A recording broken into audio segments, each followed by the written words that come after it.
우리 이 시간에는 하나님의 숨겨진 의도, 하나님의 숨겨진 의도라는 제목으로 잠깐 말씀 나누도록 하겠습니다. 하나님이 이스라엘 백성들을 애굽에서 이끌어내시고 약속의 땅 가나안 땅으로 이제 인도하시고자 할 때 가장 가까운 길이, 우리 한번 나눴죠. 가장 가까운 길이 17절 말씀에 보면 블레셋 사람들의 땅입니다. 블레셋 사람들의 땅은 지금 전쟁 중에 있기 때문에 너무 잘 알죠. 가자지구, 팔레스타인 가자지구가 그 해안도로 그 길이 딱 블레셋 사람들의 땅이었는데, 이스라엘 백성들이 애굽에서 나와서 가나안 땅으로 가기 위해서는 그거보다 빠른 길은 없다라는 거예요. 거기가 또 무역 그 해안길이었기 때문에 길이 잘 닦여 있어요. 무역이 왕성하게 이렇게 이루어진 장소여서 도로도 좋고 길도 반듯하게 잘 닦여 있었기 때문에 이스라엘 백성들이 그 길로 가면 제일 빨랐다라는 거예요. 오늘 본문의 말씀에 보면 이스라엘 백성들이 숫곳에 진을 치고 있는데, 숫곳에서 가나안 땅까지 걸어가면 아이들도 있고 어르신들도 있기 때문에 천천히 걸어가면 15일, 그러니까 2주 내지는 3주면 충분히 걸어갈 수 있는 가장 가까운 길이었다는 거예요. 그런데 하나님이 이스라엘 백성들을 그 길로 인도를 안 해요. 18절에 보면 홍해길이 나오는데, 홍해길로 하나님이 돌렸다라는 거예요. 홍해길로 하나님이 방향을 틀어서 완전히, 그러니까 숫곳에서 해안길, 그 블레셋 땅은 북쪽으로 올라가는 거고, 홍해길은 숫곳에서 남쪽으로 내려가는 거예요. 그러니까 하나님이 지금 이스라엘 백성들을 정반대 사막길로, 광야길로 인도하고 계신다라는 거예요. 이 광야길은 외부의 도움 없이는 생존 확률이 0%예요. 물 없죠. 먹을 거 없죠. 또 낮에는 너무 40도 가까이 가죠. 저녁에는 너무 춥죠. 또한 사막길, 광야로 되어 있기 때문에 사람이 길어봐야 한 일주일 버틸 수 있습니까? 그러니까 생존 확률이 거의 0%인데 하나님이 그 생존할 수도 없는 그 길로 이스라엘 백성들을 인도하셨다라는 거예요. 그러면 도대체 하나님이 왜 그러셨냐? 우리는 항상 의문이 되죠. 우리 성도님들도 우리는 하나님을 아버지라 모시고 하나님이 인도하시는 대로 따라가지만 의문이 들 때가 많아요. 왜 이 길일까? 이스라엘 백성들도 좋은 길 놔두고 왜 하나님이 광야길일까? 라고 생각할 수 있는데 그 이유가 있어요. 숨은 의도가 있다라는 거죠. 13장 17절 말씀에 보면 바로가 백성을 보낸 후에 블레셋 사람의 땅의 길은 가까울지라도 하나님이 그들을 그 길로 인도하시지 아니하셨으니 이는 하나님이 말씀하시기를 이 백성이 전쟁을 하게 되면 마음을 돌이켜 애굽으로 돌아갈까 하셨음이라. 하나님의 숨은 의도가 뭐예요? 이스라엘 백성들을 빠른 길로 인도할 수도 있다라는 거예요. 얼마든지. 그런데 이스라엘 백성들이 애굽의 종으로 살았기 때문에 전쟁이라는 걸 해본 적이 없어요. 그런데 만약 블레셋 땅으로 가면 블레셋 사람들과 어쩔 수 없이 전쟁을 해야 되는데 이스라엘 백성들이 그 앞에서는 두려운 마음을 갖게 된다는 거예요. 그래서 어떻게 됩니까? 이 백성이 전쟁을 하게 되면 마음을 돌이켜야 해요. 전쟁을 막상 시작하게 되면 두려워서 마음을 돌이켜 다시 애굽으로 돌아갈 가능성이 농후하다는 거예요. 그러니까 하나님은 그것을 아시고, 하나님은 모르신 게 없죠. 200만 명이나 되는 그 백성들의 마음을 전부 다 아시고 하나님은 안 되겠다 해서 광야길, 홍해길로 인도하셨다라는 거예요. 근데 문제는 뭡니까? 중요한 것은 이스라엘 백성들이 하나님의 이 의도를 모른다라는 거예요. 블라인드 처리가 돼 있어요. 이건 하나님만 알고 계시는 거지, 이스라엘 백성들이 하나님이 그 의도하는 바가 뭔지는 이스라엘 백성들은 모르고 있다라는 거예요. 그러니까 답답한 거죠. 이처럼 하나님이 저와 우리 성도님들의 인생을 인도하실 때도 마찬가지예요. 하나님은 저와 우리 성도님들을 하나님의 뜻과 하나님의 계획 가운데 인도하시는데, 때로는 하나님이 알게 말씀을 통하여 어느 방향으로 인도하실지 가르쳐 주실 때도 있지만, 어느 부분에서는 하나님의 의도가 블라인드 처리가 될 수도 있어요. 그래서 저와 우리 성도님들은 모르죠. 모르니까 우리는 이제 답답할 수밖에 없다. 인간은 유한한 존재이기 때문에 무한하신 하나님의 계획과 뜻, 하나님의 의도를 다 파악할 수가 없어요. 그래서 답답하다. 다윗의 인생도 보십시오. 하나님이 사울을 왕으로 세우신 것을 이제 후회하시죠. 내가 어떻게 이 사람을 왕으로 세웠을까? 하나님이 후회하시고 사울 왕 대신 이제 다윗을 이스라엘의 왕으로 세우시기 위해서 하나님이 계획을 하십니다. 이렇게 정하셨죠. 그러고 나서 이제 사무엘 선지자를 보내서 다윗에게 왕의 기름을 붓게 되는데 그때 다윗의 나이가 15에서 17살이에요. 20살도 안 넘긴 다윗인데 그러니까 이새가 어떻게 합니까? 이 집에 하나님이 나를 이 집으로 가게 하셨고 너의 아들들 중에 왕이 될 사람이 있다라고 하니까 이새가 어떻게 해요? 첫째, 둘째, 셋째, 넷째 막 다 보여주는데 막내는 보여주지 않아요. 왜? 너무 어리고 설마 이 아이가 왕이 된다고 아버지조차도 의심스러웠다는 거예요. 근데 하나님의 계획은 뭐예요? 하나님은 다윗을 찍어 놓으셨고 하나님이 다윗을 인정하셨고 하나님은 다윗을 왕으로 세우기를 원하셨다는 거예요. 그래서 사무엘이 다윗에게 왕의 기름을 부어요. 그러면 이때부터 다윗의 인생은 어떻게 되는 겁니까? 우리가 불을 보도 뻔하죠. 그냥 승승장구하는 거예요. 다윗은 하나님의 인정을 받았고 왕의 기름을 부음 받은 존재이기 때문에 뭘 해도 잘 될 거예요. 손을 대는 것마다 안 될 수가 없어, 이 인생은. 그래서 처음에는 어떻게 됩니까? 군대도 들어가기 전에 골리앗과 싸워야 되는데 아무도 두려워서 골리앗과 싸우지를 못해요. 근데 다윗은 군대도 들어가기 전에 물맷돌 한 방으로 골리앗을 쓰러뜨리죠. 그것 때문에 다윗의 이름이 전국적으로 유명해져요. 와, 다윗 하고 사울은 천천히요, 다윗은 만만히로 돼. 막 유명해지죠. 그 불을 보도 뻔한 거예요. 하나님께 인정받은 사람이고 기름 부음 받은 자이기 때문에 잘 될 수밖에 없어. 15세 때부터 그 중학생 나이 때부터 잘 되는 인생으로 살아갈 수밖에 없다. 그런데 이거는 인간의 생각이다. 잠시뿐이고 다윗의 이름이 유명해지는 것은 잠시뿐이고 이렇게 순간 처음에 잘 나갔던 다윗의 인생이 얼마 가지 못해서 사울 왕을 피해서 도망 다니는 인생이 되죠. 20살도 안 돼서 도망 다니는 인생이 되는데 얼마를 도망을 다니냐면 10년을 도망 다녀요. 우리가 성경을 읽을 때는 성경은 짧죠. 그래서 다윗이 한 2년이면 도망 다니는 인생을 2년도 너무 길잖아요. 저와 우리 성도님들이 빚을 지고 도망 다니는 인생으로 살아간다고 생각을 해보십시오. 2년을 도망 다닐 때 얼마나 괴롭겠습니까? 우리가 성경을 보면 다윗의 도망 다니는 인생이 짧을 것 같지만 다윗이 10년 동안 도망 다니는데 그게 20대 전체예요. 가장 꽃피울 때, 가장 아름다울 때, 가장 혈기왕성해서 뭐든지 도전할 수 있을 때가 다윗의 나이 때인데 그 나이 때 20대 통째로 다른 사람의 시선을 피해서 산이나 굴로 도망 다니는 인생을 살게 되었다라는 거예요. 그러면 우리가 처음에도 말씀을 드렸지만 도대체 왜 그러냐는 거예요. 하나님이 그 나이 때 기름을 부으시고 하나님이 인정하신 사람이라면 20대 인생을 그렇게 허비하거나 소비하면 안 되죠. 잘 돼야죠. 공부도 더 많이 해야 되고 배우는 것도 더 많아야 되고 왕으로서의 준비를 갖춰야 되는데 하나님은 왜 그 인생을 도망다니는 인생으로 살아가도록 내버려 두셨냐는 거예요. 여기에는 또 블라인드 처리가 돼 있어요. 하나님의 의도와 하나님의 뜻이 블라인드 처리가 돼 있는데 하나님은 이 20대를 다윗에게 연단의 기간으로 보신 거예요. 이 연단의 기간을 통해서 무엇을 하기를 원했냐? 하나님 아버지의 마음을 헤아릴 줄 아는 성군이에요. 왕들이 사울왕은 뭐예요? 하나님의 왕을 전혀 하나님의 마음을 헤아리지 못했죠. 그런데 다윗만큼은 하나님의 마음을 헤아릴 줄 아는 성군, 그런 왕이 되기를 하나님은 원하셨던 거죠. 그래서 10년이라는 기간 동안 다윗의 인생을 빚어가셨는데 이 10년이라는 기간 동안에 다윗이 세 가지를 알게 돼요. 첫 번째는 하나님만 의지하는 법을 배우게 되죠. 막 동굴을 피해 다니고 사울왕을 피해서 막 도망 다닐 때 하나님밖에 내 인생을 도와주실 분은 하나님밖에 없다라는 것을 그때 배우게 되고 또한 백성의 마음을, 백성의 고통을 헤아리는 마음을 그때 소유하게 되고 또한 그 왕국을 나중에 이제 사울왕이 완전히 폐위가 되고 다윗이 왕이 됐을 때 그 왕국을 세울 수 있는 동역자가 이때 만들어지게 되죠. 그래서 바울이 아둘람굴에 있을 때 누가 오게 됩니까? 마음이 원통한 자, 세상에서 외면당한 자, 아무도 알아주지도 않고 인정하지도 않고 손가락질 당했던 사람들, 마음의 원한을 품었던 사람들 400명이 바울이 아둘람굴에 있다라는 소식을 듣고 전부 찾아오죠. 이 모든 사람이 동역자가 돼요, 그때. 그러니까 하나님이 이 10년의 연단이라는 기간을 통해 다윗을 빚어가셨다. 이게 하나님의 의도가 블라인드 처리가 되어 있다. 근데 다윗은 몰라요.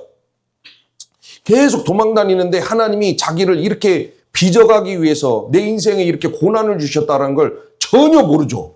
그래서 다윗이 어떤 고백을 하게 됩니까? 시편 13편 1절 2절. 여호와여 어느 때까지니까. 저와 우리 성도님들이 하루에 한 번은 하는 고백. 하나님 언제까지입니까? 여호와여 어느 때까지일까? 혹시 나를 잊으셨나이까? 주의 얼굴을 나에게 어느 때까지. 이게 다윗이 느낄 때는 하나님의 얼굴을 감춘 것처럼 느낀 거예요. 10년이라는 세월 동안. 하나님 언제까지 나에게 얼굴을 숨기셨나이까? 나의 영혼이 번민하고 종일토록 마음에 근심하기를 어느 때까지 하며 내 원수가 나를 치며 자랑하기를 어느 때까지 하리까? 10년을 동안 다니면서 하나님 앞에 고백하기를 하나님 언제까지예요? 도대체 언제까지 내가 이렇게 살아야 되는 거냐고요.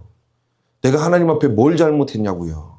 잘못한 거 있으면 용서하시고 나를 좀 건져달라고요. 이런 고백을 다윗이 도망다니면서 10년 동안 했다는 거예요. 너무 답답하죠. 우리가 하나님의 의도를 알지 못할 때는 답답하죠. 그러니까 이렇게 토로할 수밖에 없다. 이건 저와 우리 성도님들도 마찬가지예요. 하나님이 저와 우리 성도님들을 인도하실 때 때로는 좋은 길로 인도하시기도 하죠. 좋은 길로 인도하십니다. 그러나 때로는 하나님의 뭔가 뜻이 있고 우리가 다 알 수 없는 하나님의 뭔가 계획이 있어요. 하나님의 의도가 있고. 그래서 저와 우리 성도님들 때로는 광야길로 인도하실 때가 있어요. 예수님도 사역을 처음에 시작하자마자 어디로 갑니까? 광야부터 갔다라는 거예요. 예수님이 하나님의 아들이라고 해서 왕궁으로 가지 않았다는 거예요. 광야로 가서 40일 동안 굶어가면서 연단을 받으시죠. 저와 우리 성도님들이 필요하다면 하나님이 때로는 저와 우리 성도님들을 광야길로 인도하실 때가 있는데 그런데 그 광야길로 접어들었을 때 저와 우리 성도님들은 절대 알 수가 없죠. 왜입니까 하나님? 왜 이 길로 내 인생을 인도하십니까? 그 하나님의 의도를 전혀 파악이 안 돼요.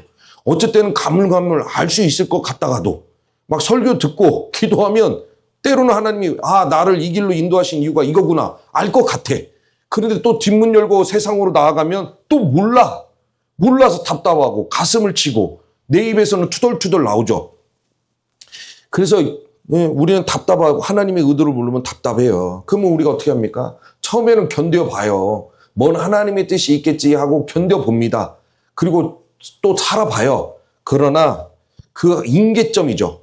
한계를 넘어서게 되면 반드시 저와 우리 성도님들의 입에서는 짜증과 원망과 불평이 나올 수밖에 없어요. 에이, 왜 이렇게 해야 되는데?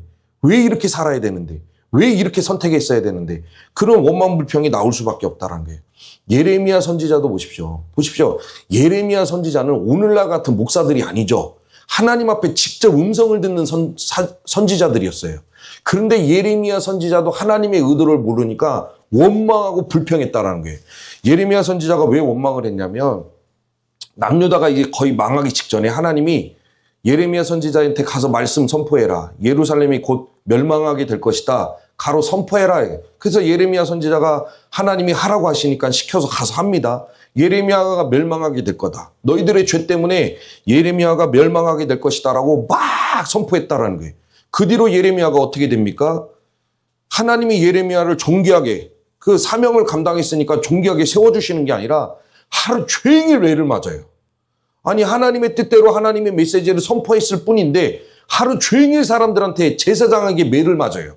그리고 어떻게 됩니까? 이 제사장이 성전문 꼭대기에다 세워놓고 묶어요. 발도 묶고 목도 묶고 손도 묶고 착고를 채워서 사람들이 지나가는 사람들이 예레미야를 다 구경하게끔 그런 조롱거리로 만들어버렸다는 거예요.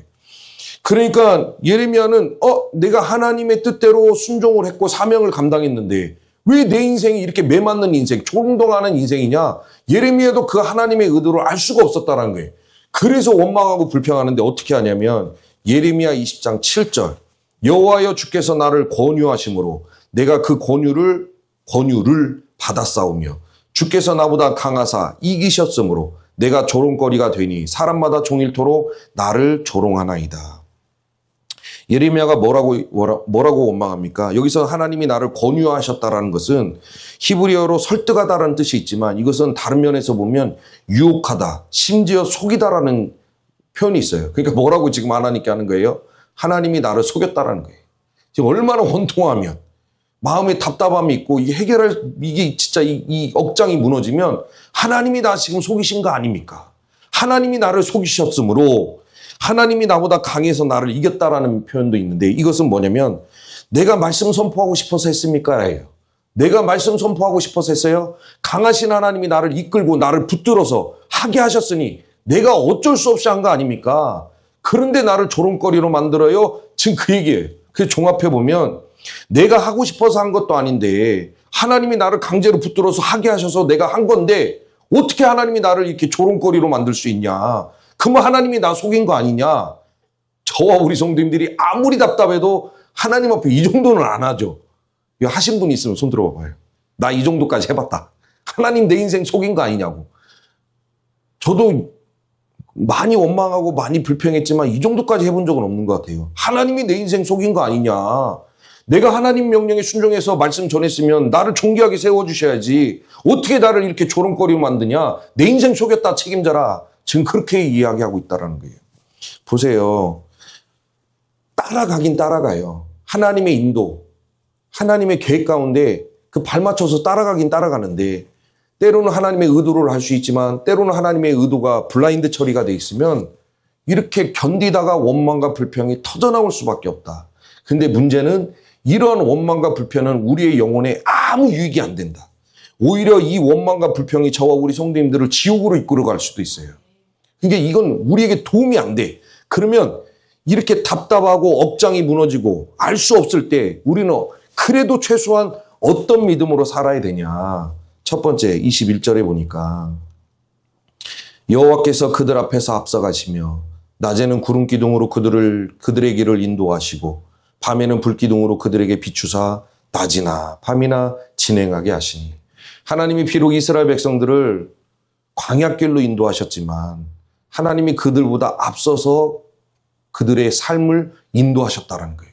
이것은 저와 우리 성도님들의 인생도 마찬가지예요. 때로는 알 수 없어요. 왜 이 길로 나를 인도하시는지 알 수 없지만 우리가 분명히 믿고 고백해야 될 것은 하나님이 지금 나보다 앞서 계신다는 거예요.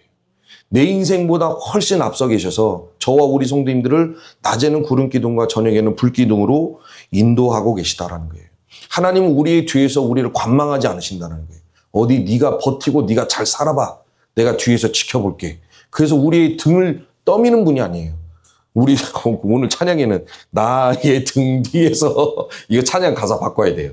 나의 앞 면전에서 이거 제가 설교 준비하다가 여기는 오늘 설교 내용은 안 가져왔는데 이게 무슨 얘기냐. 앞에서 인도하신다는 게 면전이에요, 면전. 얼굴과 얼굴을 마주하면서 인도하시는 거예요. 그러니까 이거 바꿔야 돼. 나의 등 뒤에서 얘가 나의 면전에서 나를 인도하시는 주. 하나님은 저와 우리 성도님들을 인도하신다라는 거예요.